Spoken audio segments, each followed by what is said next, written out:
आज लाभ और हानि का तीसरा टाइप देखेंगे। सवाल दिया, यदि 15 मेजों का लागत मूल्य 20 मेजों के विक्रय मूल्य के बराबर है तो प्रतिशत हानि ज्ञात करना है। 15 मेजों का लागत मूल्य को ही क्रय मूल्य बोलते हैं। यानी 15 CP जो है 20 मेजों के विक्रय मूल्य यानी 20 SP विक्रय मूल्य के बराबर है तो बराबर का चिन्ह लगा देंगे। ये हमेशा आमने सामने की वैल्यू होती है। यानी क्रय मूल्य की वैल्यू कितना हो जाएगी 20, क्रय मूल्य की वैल्यू कितना हो जाएगी 20 और विक्रय मूल्य की वैल्यू कितना हो जाएगी 15। अब 20 रुपये में खरीद के 15 रुपये में बेच रहा है तो हानि होगा। 20 में खरीद के 15 में बेच रहा है तो हानि होगा। हानि कितने रुपए का होगा? हानि ज्ञात करने के लिए क्रय मूल्य में से विक्रय मूल्य को घटा देंगे, हानि आ जाएगा। हानि कितने रुपए का हुआ? 5 रुपये का हानि हुआ। तो प्रतिशत हानि ज्ञात करना है। प्रतिशत हानि बराबर क्या होता है? हानि बटे के क्रय मूल्य गुणे 100। हानि कितने रुपए की हो रही है? 5 रुपये की। क्रय मूल्य कितना दिया है? 20 रुपये। 5 बटे कितना हो जाएगा? 20 गुणे 100। अब इसको कट करेंगे, 20 पाँचे कितना होता है? 100। 5 में 5 का गुणा करेंगे कितना आएगा? 25। 25% की हानि होगी। यही आंसर हो जाएगा, 25% की हानि होगी। अगला सवाल दिया है, यदि 18 वस्तुओं का लागत मूल्य को क्रय मूल्य बोलते हैं तो 18 CP जो है 15 वस्तुओं के विक्रय मूल्य के बराबर है। यानी 15 SP के बराबर है। ये हमेशा आमने सामने की वैल्यू होती है। क्रय मूल्य की वैल्यू कितना हो जाएगी? 15 और विक्रय मूल्य की वैल्यू कितना हो जाएगी? 18। यानी 15 में खरीद के 18 में बेच रहा है तो लाभ होगा। लाभ ज्ञात करने के लिए विक्रय मूल्य में से क्रय मूल्य को घटा देते हैं, लाभ आ जाएगा। तो लाभ कितने रुपए का आएगा? 3 रुपये का आएगा लाभ। अगर लाभ पूछता हो तो 3 आंसर आता। प्रतिशत लाभ पूछा है, प्रतिशत लाभ वाला फार्मूला क्या होता है? लाभ प्रतिशत बराबर क्या होता है? लाभ बटे के क्रय मूल्य गुणे 100। लाभ कितने रुपए का हो रहा है? 3 रुपये का। क्रय मूल्य कितना है? 15 है। 3 बटे कितना होगा? 15 गुणे 100।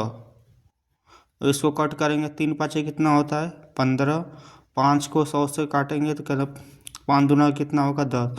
यानी 20% का लाभ होगा। 20% का लाभ होगा। अगला सवाल दिया है, लागत मूल्य तथा विक्रय मूल्य का अनुपात 5 और 4 है। लागत मूल्य को विक्रय मूल्य बोलते हैं। तो CP और SP का जो अनुपात है 5 और 4 दिया है। यानी 5 रुपये में खरीद रहा है, 4 रुपये में बेच रहा है तो हानि होगा। हानि कैसे निकालते हैं? क्रय मूल्य में से विक्रय मूल्य को घटा देंगे, हानि आ जाएगा। तो हानि कितने रुपए का आया? 1 रुपये का। तो प्रतिशत हानि पूछा है, प्रतिशत हानि बराबर क्या होता है? हानि बटे के क्रय मूल्य गुणे 100। हानि कितने रुपए का हुआ? 1 रुपये का। क्रय मूल्य कितना दिया है? 5, तो 5 लिखेंगे गुणे 100। अब इसको कट करेंगे 5 से, 5 दूना के 10 0, यानी 20% का हानि हुआ। यही आंसर हो जाएगा। अगला प्रश्न, एक वस्तु का लागत मूल्य तथा विक्रय मूल्य का अनुपात 20 और 21 है। लागत मूल्य को ही क्रय मूल्य बोलते हैं। यानी क्रय मूल्य और विक्रय मूल्य का जो अनुपात है वो 20 और 21 दिया है। यानी 20 रुपये में खरीद रहा है, 21 रुपये में बेच रहा है, तो लाभ होगा। लाभ कैसे निकलता है? विक्रय मूल्य में से क्रय मूल्य को घटा देंगे, लाभ आ जाएगा। लाभ कितने रुपए का होगा? 1 रुपये का होगा।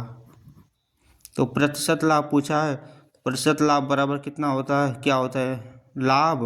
तो लाभ कितने रुपए का? 1 रुपये का। लाभ बटे क्या होता है? क्रय मूल्य। क्रय मूल्य कितना है? 20 है, तो 20 लिखेंगे गुणे 100। अब इसको काटेंगे, 20 × 5 कितना होता है? 100, यानी 5% का क्या हुआ? लाभ हुआ। यही आंसर हो जाएगा। अरे प्रतिशत लाभ बराबर होता है ना लाभ बटेगा क्रय मूल्य गुणे 100, बराबर कितना आ जाएगा? 5%। इसी तरह ये सवाल दिया है, 50 संतरों का लागत मूल्य। लागत मूल्य को ही क्रय मूल्य बोलते हैं। यानी 50 सीपी जो है 40 संतरों के विक्रय मूल्य के बराबर है, यानी 40 एसपी के बराबर है। ये हमेशा आमने सामने की वैल्यू होती है, यानी क्रय मूल्य की वैल्यू कितना हो जाएगी? 40 और विक्रय मूल्य की वैल्यू कितना हो जाएगी? 50। अब यहाँ से चेक करेंगे कि लाभ हो रहा है कि हानि हो रहा है।